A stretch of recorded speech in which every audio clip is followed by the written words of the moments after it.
It's time for this week's episode of Brandon Sports Talk, featuring in-depth interviews from those who are trending in the world of athletics. And now, here's the host of Brandon Sports Talk, Brandon Pate.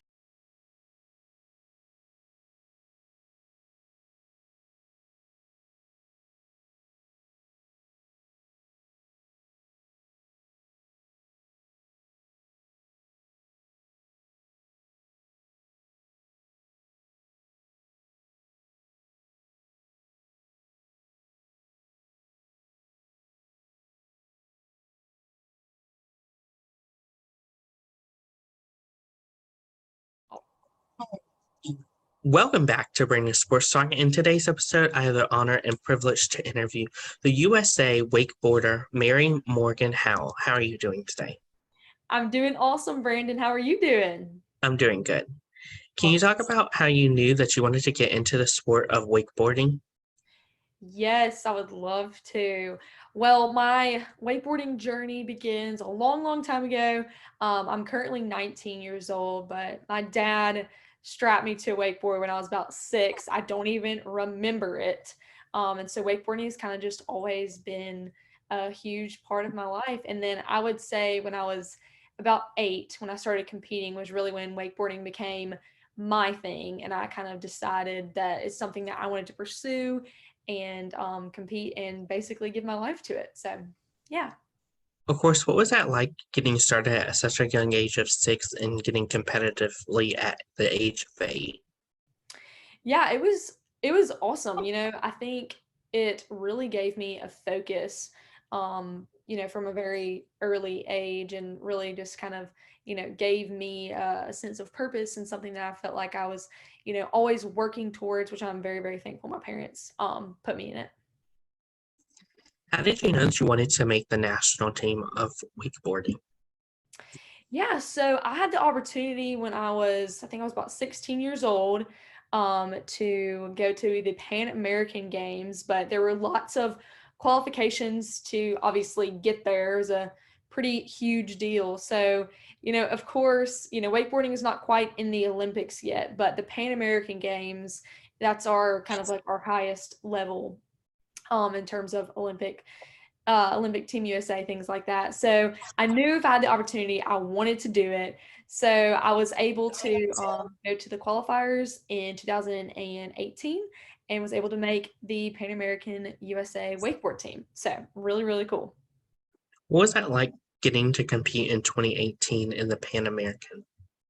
It was amazing. It was the coolest experience. My wakeboard coach, Andrew Atkinson, had actually been for I think 4 years prior, and he told me it was something that I had to do, and I'm so grateful that it ended up working out. It was just like no other. It was a very, very cool experience.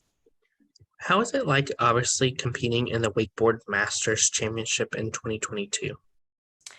It was amazing. It was actually my third Masters, I believe. So the Masters is one of the most prestigious wakeboard competitions. It's been going on for 60 something years. It's awesome, awesome, awesome. Very cool to just be a part of it. And it's such an honor just to be able to be on that water, all the history that's been there. But this year was extra special for me. It was my first time competing there as a nautique athlete. And for your listeners that don't know, Nautique is a boat company, and they sponsor that event, and they've been doing it for 60 something years, as I said. So I just recently got sponsored by Nautique. So to be able to be there, compete, and represent the company was really cool. So Of yeah. course, how was it like the first time you got to be in the Masters Championship? It was awesome. The Masters has always been a very special competition for my family. My dad grew up on the water, doing lots of water activities, not wakeboarding because it wasn't a thing back then, but doing lots of skiing and things like that. And he grew up always hearing about the Masters, and he never was able to go. So when I was able to make it to the Masters and got to take him along with me, it was pretty cool for me to be able to give him that experience. Of course, was wakeboarding your first water sport that you competed in, or did you start water skiing? Wakeboarding was my first sport, which is so funny. I always ask my dad why he didn't put me in skiing, but I guess he just thought wakeboarding was cool, so he put me in that one first. How is it like obviously growing up having your dad be a water skier and you being a wakeboarder? Yeah, so my dad actually loved water skiing growing up, but he kind of was phasing out of it at the time that I picked it up. He still does it for fun, but he's awesome. He just kind of totally has given his time, his life to me, and I have two younger sisters that he also has just given his life to. So he spends most of his time in the driver's seat these days. Of course, in 2019, what was that honor like making it to the Pan American? Oh man, it was so cool receiving just the news that I'd be able to compete there. And then, wakeboarding is, it's an individual sport for the most part. So getting to compete with a team was really, really cool and just awesome to be able just to cheer each other on.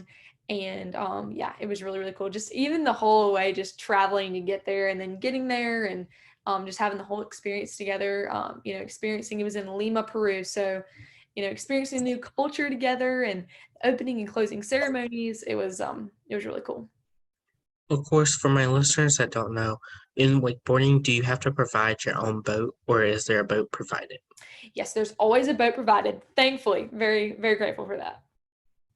What is that like, obviously, having that boat provided where you don't have to provide that boat so you can just focus on the water? Yes, that is definitely um, awesome considering that we do compete a lot out of the country. I've been able to go to all over the place: Australia, Mexico, Peru, Portugal, lots of really cool places, very far from my hometown in Alabama. So, in the USA. So, taking a boat all that way would be super tough. But yeah, it is really, really nice. You just show up with yourself, your wakeboard, your rope, your life jacket, and you're set. So I'm very grateful for that for sure. How is that like, obviously, getting to travel the world and compete in wakeboarding? It is so awesome. I'm so grateful to make so many just amazing friends from all over the place and just get to experience so many new cultures. It's really cool to be able to just work so hard for something and then just get such a cool reward of being able to travel the world and eat lots of yummy food. And it's really cool too how, you know, even people who are, I was able to go to Japan a couple of years ago, and obviously we cannot speak the same language. So just being able to kind of communicate through wakeboarding, we can't really speak to each other like you and I can, but at the end of the day, we do the same trick. So it's really cool that we can communicate through wakeboarding. Of course, while competing in wakeboarding, how has it been like, obviously, going through school, competing professionally? Yes, so I'm about to head into my sophomore year of college, which is insane. Time's absolutely flown by. But made it through high school. I was actually homeschooled, which was amazing. My parents were awesome to allow me to do that. Being homeschooled throughout half of middle school and high school really allowed me to be able to train and travel as I needed without that stress of school. And I could do my schoolwork in the car, in the plane. In fact, most of my schoolwork was done in the car on the way down to the lake and back from training. So definitely lots of that. And then, yeah, now being in college, it's a little different, of course. I'm doing regular in-person college in Orlando, Florida. So thankfully, being down in Orlando, I have super easy access to water. But it is interesting trying to find that balance of schoolwork and training. I think it's all about, just managing your time. And definitely, I've realized in the last year how much I can actually get done when I'm a good time manager. So, good life lessons. Of course, how has it been like, obviously, being in college, being a professional, and having, like, for example, saying to your friends that I'm a professional wakeboarder? Yeah, it's been really cool. I've back home, I was really thankful for the friends that I have from my grown up years. I went to regular school, so I had some friends from school and some friends from church. But being able to be around just people at all times was not something that I had done kind of my entire life. So just getting to engage with people and just you know, they know that I'm a wakeboarder, but they don't really know. So it's kind of cool just to have like a quote unquote normal type relationship and just have that balance of wakeboard life and just school friend life is really cool. So During the Pan American Games, what was it like when you received that silver medal and had that around your neck? oh man, it was really cool. It was really, really cool. So thankfully, it was actually the first time women's wakeboarding in 2019, the first time that women's wakeboarding was represented in the Pan American Games. So I was the first US woman to ever compete in the Pan American Games for wakeboarding. So that was cool. And then to be able to have a silver medal hanging around my neck is just insane and something I will cherish forever and ever. And yep, still got it framed and just am so grateful to have it. How does that feel? Obviously, as you said, being the first female in the Pan American to go to the Pan American for wakeboarding and make history. How does that feel for you? It feels really cool. I just feel so, blessed to have the opportunity to do it. And I'm just so grateful to be able to compete alongside such amazing women and so grateful that the sport has gotten, to that point where we're included in it. What was that feeling like when you got that email to represent US for wakeboarding? It was really awesome, really, really awesome. Like I said, my coach had mentioned to me, it's definitely something that I should do if I could do it. So just receiving the email and that I would be able to be included was such an honor to represent your country. How is it like, obviously, to represent your country and obviously get to represent water skiing and wakeboarding? It's so cool. Like, I think everybody thinks about this so differently, but for me, when I was able to stand up on that podium and they were playing the national anthem, I just thought about all the people that are, fighting so hard for our freedom here in America. And I'm just so grateful that because of them, I'm able to do, what I love to do. So it almost feels like you're almost giving back in a sense, just it's such an honor. And I really hold it near and dear to my heart and, that I'm able to represent the country. How long does it take you to prepare for a race day? Yeah, so wakeboarding, I'm sure like many other sports, we technically don't have an off season. So we're kind of just training at all times. Our off season is we don't compete throughout the winter. So our competition season, like right now for us, is the summertime. So we really never stop training. Training definitely does kind of change a little bit depending on what events we have coming up. Like if I'm heading into a tournament. I like to do so wakeboarding.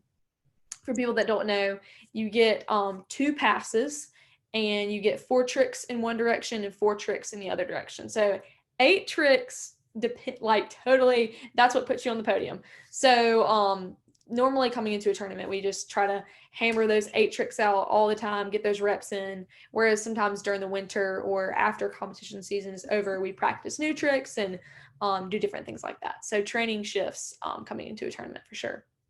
Of course, what is that preparation like preparing to do those tricks up in the air and stuff? Yes, so definitely can be very scary, of course. So my favorite way to prepare to do it is actually here on land on a trampoline. I've got a trampoline here at my house with a rope attached to the trampoline. So it kind of simulates being out on the water. So yeah, I like to jump on the trampoline, practice my tricks like that. And of course, just making sure your body is strong and healthy. So eating well, drinking lots of water, of course, and I do weight training, strength training, and lots of yoga to stay nice and limber. So a conglomeration of all those things, and of course, just the good old you just got to do it scared. So you're not ever going to feel totally comfortable, but thankfully for the trampoline and for amazing coaches, we push ourselves past our limits. What is the typical speed that the boat will go for while you're on it doing wakeboarding?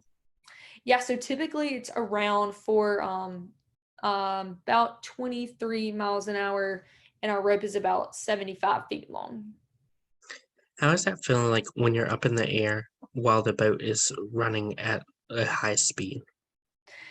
You know, It feels normal about now. When you do something like that every day, it feels a little bit normal. But I will say, in tricks, it's what we think about in wakeboarding is it's very important to keep line tension. So, we take a specific cut into the wave.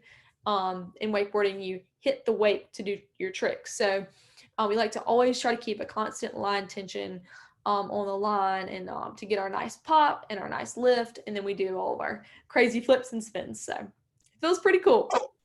What was it like getting to go to that World Championship in 2020? Oh yes, very, very awesome. I'm trying to remember where that one was. They all kind of run together at some point. But yes, so awesome. I always look forward to World Championships because normally it's where we can all just get together, and the wakeboard community is such an amazing community. So just when all of us can get together and compete and just catch up and do what we love, it's kind of a annual thing. So I really appreciate it. What are some of your favorite memories and moments competing for wakeboarding? Oh man, I have so many, but I think probably my favorite place I've ever been is Japan. I love that country. As I mentioned before, I've had the opportunity to go to lots of cool places. Some of my favorites: Japan, Australia, Portugal, Peru, Mexico. And what's been so cool about that is most of them, my family has been able to come with me. So we thankfully have been able to like take a few days before or after the event to just travel around and just explore and stuff like that. So it's been so nice to get some really good family time and just see so many cool places. And it's such an honor that working hard and being at those tournaments also gives some of the best memories. So it's How's happy. it, how is that like, obviously getting to compete in Mexico, Peru, and getting to travel the world to represent wakeboarding for the US? Yes, it is super, super cool. Oftentimes, just to see like people making that effort to get there to compete with each other is really cool. And oftentimes when we travel, out of the US, we get to meet new people that we didn't really even know were in the sport. So people kind of come out of nowhere and you get to make new friends. So it's really, really cool. While getting into the sport of wakeboarding, how has it been like, obviously getting to meet your fans and have them ask for your autographs and photos of you? Yeah, that has definitely been very surreal, because I still feel like I'm just a little 6-year-old girl looking up to the people who I looked up to in the sport. So, a mantra I honestly live by is be who you needed when you were younger. So I always, always, always want to be, somebody that I needed when I was younger and give that younger generation of specifically little girls what they need to succeed in wakeboarding and just in life in general. So it is a super cool thing, and I'm just grateful to be able to be in the position that I am and want to just be a positive role model in every way that I can be for them. Who are some people that you look up to in the sport of wakeboarding? Yeah, so growing up, I would say probably my top number one female was Dallas Friday, and she is not was she is a fantastic wakeboarder even to this day, and I've had the privilege of competing with her a couple times now, which is so crazy. You grow up looking up to somebody, and then next thing you know, you're competing with them. It's insane. But she just really inspired me the way that she pushed the sport of women's wakeboarding. She was not, confined in any sort of boundary. She was always trying crazy stuff. And that's what I think it's all about, not ever getting comfortable, but continuing to push the sport because that's what makes it grow and makes it fun. So she was probably my number one female. How is that like, obviously, as you said, getting to compete with Dallas Friday, who you looked up to in the sport? Yeah, it was insane. I just competed. This was my 5th year in the pro women's division actually. And so it was really crazy the first time I remember like stepping on the professional women's scene and just seeing Dallas warming up and just being like, oh my gosh, like what is she doing? And it was crazy, crazy, crazy, crazy. And just, all those girls I really looked up to. So I was very nervous the first go round, and of course still get nervous to this day, but I'm just so grateful. They were always so kind to me and welcoming, so that's what I want to be for the younger generation coming up. Who are some of the influential people in your career that have shaped you into the person you are as a wakeboarder?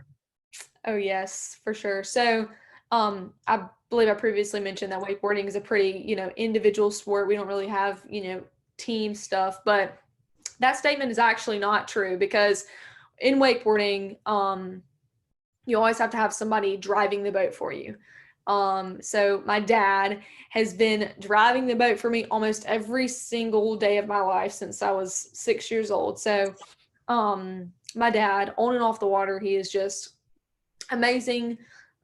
He's such a awesome coach. He's kind of grown up with me in this, and so he's a fantastic coach, fantastic boat driver, and just always knows what to say to me in every single situation. He's insane, the smartest man I know, and he's just given so much of his life and his time to me in my career. So for that, I am very grateful. So my dad, probably number one, and the rest of my family has been amazing. I've got an awesome mom and two younger sisters who support me and love me through every day of this journey. So for sure, fam, the whole fam is amazing. And then my coach, Andrew Adkison, he started coaching me when I was 10 years old. So it's been almost 10 years now that we've been together, which is insane. But he definitely has shaped my wakeboarding into what it is today. And I'm just so grateful for that. And we have just the best time. And then now, having moved back down to Orlando, I've got like a whole new set of amazing people down there who are keeping me on the right track and helping me be who I am. So I just couldn't be more grateful for, the community that God has given me.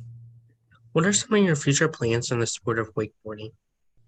Yeah, so I plan to be in the sport as long as I can and just push it and grow it, hopefully just in a positive direction in all areas. So, I'm all about goals and plans, but I'm also all about just, general, like, I don't want to plan it out too much because I just want to see what happens. I just want to have that general goal of just pushing the sport no matter what and making a positive impact where I can.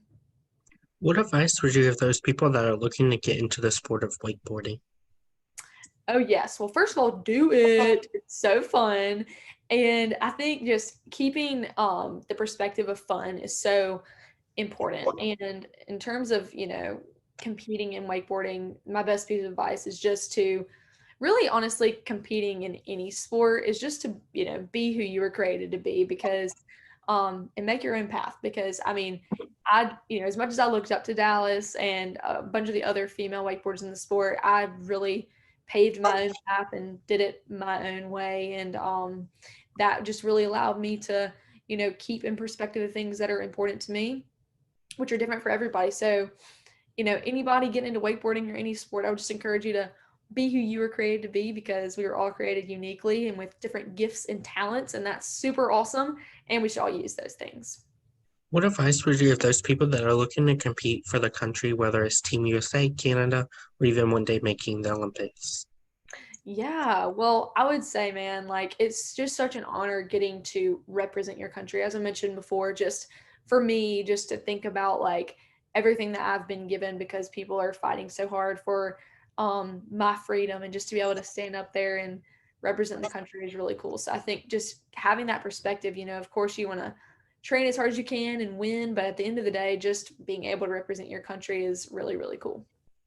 This is great advice. Where can my listeners find you at on social media?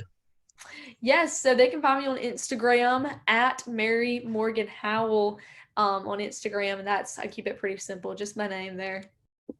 Thank you again, Mary Morgan Howell, for your interview and best of luck in your future in the sport of wakeboarding. Thank you, Brandon. Great to talk to you. Thank you.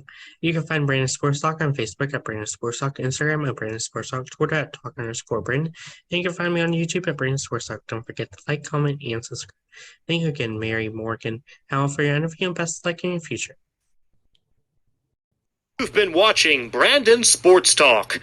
Please feel free to like, share, and subscribe to Brandon Sports Talk on social media and on YouTube.